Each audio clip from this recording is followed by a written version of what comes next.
I have the supreme honor of introducing someone who is not retiring this cycle. Senator Bernie Sanders was hoping he could be with us tonight, but as we all know, he is a very busy person, so I'm thrilled on behalf of the Vermont Democratic Party to introduce his remarks tonight.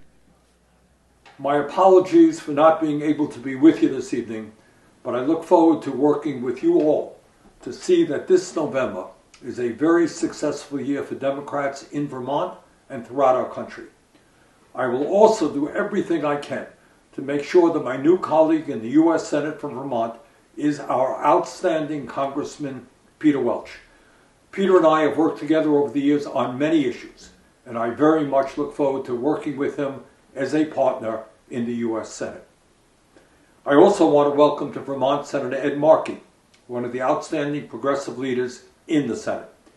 Ed has, as I think all of you know, been one of our nation's leaders on environmental issues and fighting for a Green New Deal, which will not only transform our energy system away from fossil fuels, but will create millions of good-paying jobs.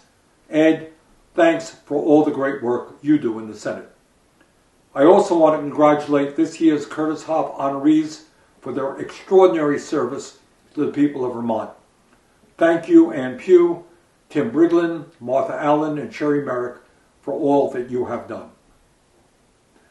I don't have to tell anyone that this is a pivotal moment in the history of our country.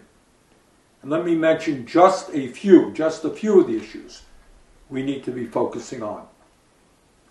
We are now engaged in an epic struggle to preserve the foundations of American democracy against those who would have us move to an authoritarian form of society. No, denying that Joe Biden won the presidency and trying to overthrow the United States government is not a normal political activity. Today, we are taking on an enormously powerful oligarchy in our country, in which a handful of billionaires are exerting more and more control over the economic and political life of the nation. Not only are we seeing unprecedented income and wealth inequality and terrible attacks against trade unions, but we are seeing, as we speak, some of the wealthiest people in this country, through their super PACs, pouring millions of dollars into political campaigns to defeat candidates who are representing the needs of working families. And that is why we need to overturn this disastrous Citizens United Supreme Court decision and move to the public funding of elections. That is why we need to create an economy that works for all and not just the few.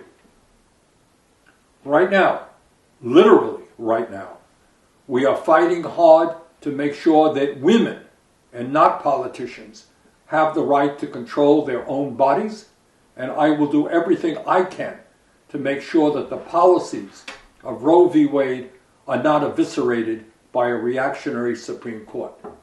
And that is why this week I will be voting to see that Roe v. Wade is codified into law. The scientists tell us that climate change is an existential threat to our entire planet, and we have less and less time available to us to radically cut carbon emissions.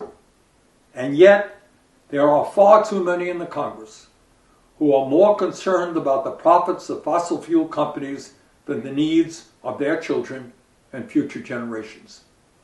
The bottom line is that there can be no turning back on an aggressive struggle to take on the fossil fuel industry and create a planet that is healthy and habitable for all of us. Our current healthcare system is dysfunctional, wildly inefficient, and outrageously expensive. And among many other things, leaves us with the highest prices in the world for prescription drugs. The fight continues to make sure that in this country, we join the rest of the industrialized world and guarantee health care to all as a human right, not a privilege. And that is why this week, as chairman of the Budget Committee, I'll be holding the first Senate committee ever on Medicare for all. And these, my friends, are just some of the issues that we are dealing with. If there is a lesson that we have learned from history, it is that real change never takes place from the top on down, but always from the bottom on up when ordinary people, by the millions, stand up and fight back. And that means that here in Vermont and throughout this country, if we want to create a nation based on the principles of justice, economic justice, social justice, racial justice, and environmental justice, we need to build a strong grassroots progressive movement. And in the coming months and years, I look forward to working with you to make that happen. Have a great evening. Thank you very much.